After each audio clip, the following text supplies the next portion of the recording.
President Biden ended the year much as he started. He is now, clearly, the most inaccessible president in modern history. Rather than the traditional year-end press conference, think President Obama and Trump's freewheeling times with the press, often for more than an hour, Mr. Biden gave a scripted Christmas message and took 0 questions. The message of Christmas is always important, but it's especially important through tough times, like the ones we've been through the past few years. But as tough as these times have been, if we look a little closer, we see bright spots all across the country. To be fair, the White House promised a Christmas address, quote, focused on what unites us as Americans.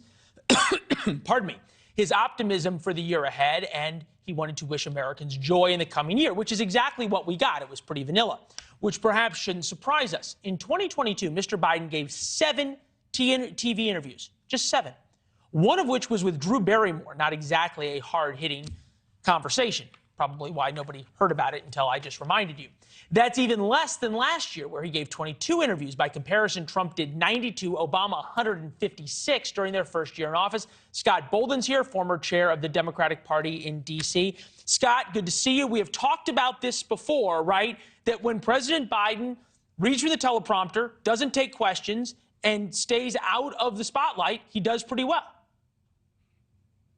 Well, every president who does the teleprompter and sticks to the message does pretty well. I mean, Joe Biden is a winning president. I mean, the Democrats just survived the midterms in historic fashion. The legislative victories that the Democrats with the president in the House and Senate, those victories that led up to that those midterm wins. And so he's got a lot to celebrate about. But where is are you bragging or complaining about him using a teleprompter and bringing a Christmas message of peace, love, and happiness, and lamenting the hard times we've gone through and wishing everyone love during a holiday season? I can't tell.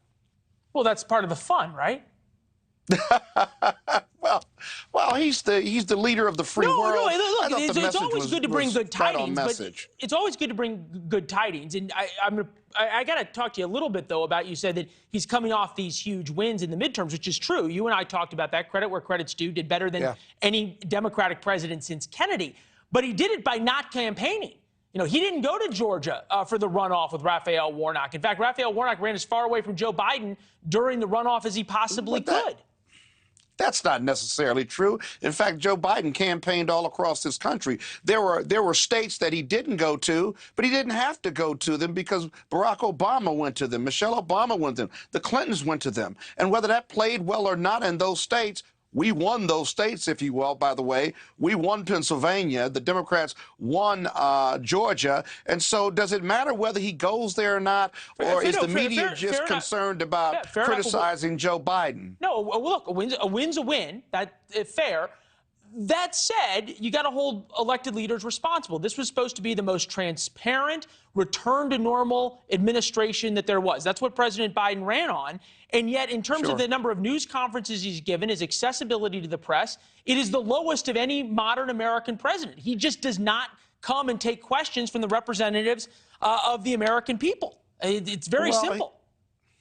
Well, every president has a different style. FDR had the fireside chats. Scott, come on. The question is he effective or isn't he? And he's been very effective as a president. Well, he's been effective for his own policy, sure. But I guess the question would be, when Donald Trump wouldn't take questions for 4 or 5 days, the press went absolutely hog wild and would say he's hiding from the press.